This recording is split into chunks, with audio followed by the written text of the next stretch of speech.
You know, we talk a lot about cancer awareness and education in the month of October, but cancer doesn't discriminate and certainly doesn't work on our timeline.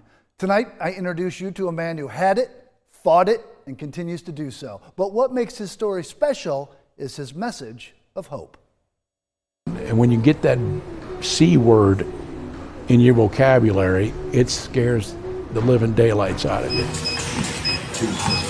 This is Mike Beda now.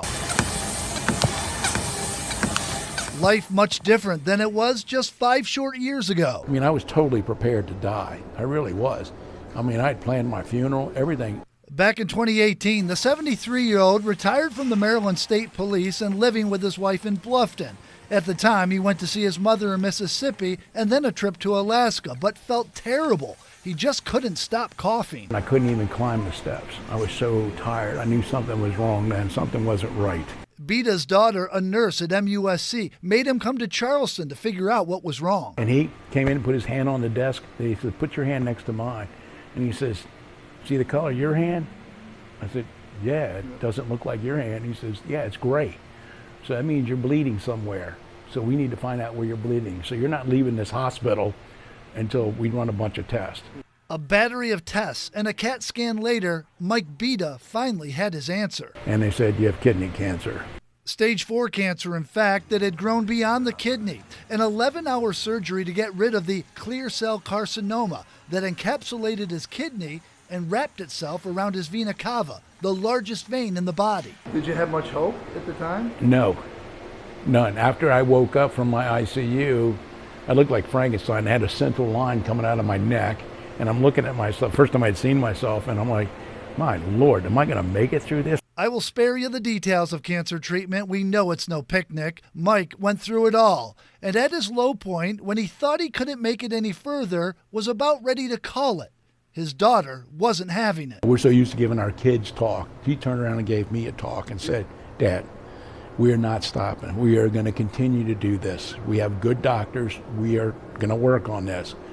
And she was right. She says, "You're not going to give up." No fairy tale ending just yet. The cancer came back in 2019 to his liver, but at this point, there was no chance of self-pity. Even when I was in agony and pain, you know, I had to keep my head up and just like, let's move on. This is not the end. We have to keep going.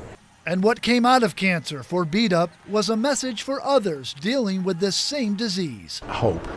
Don't give up hope. Do not. Cancer is not.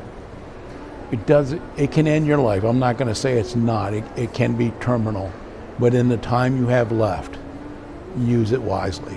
Use it to help other people get through what you're going through. I feel I've been very fortunate, and I feel I want to give people hope that they can do the same thing. So with the help of friends, family, prayer, and some good doctors, Beda is proud to say for the past year, he's been cancer-free. Did you ring the bell? Oh, I rang the bell. I got pictures. I got video of me ringing the bell. Believe me. While his story may not be the same as others who are battling cancer, Mike Beda says he is with you every step of the way. When my doctor said, Dr. Gordine says to me, he says, "Now, you're not going to die from cancer. What are you going to do with the rest of your life?" And I really had to think, what am I going to do?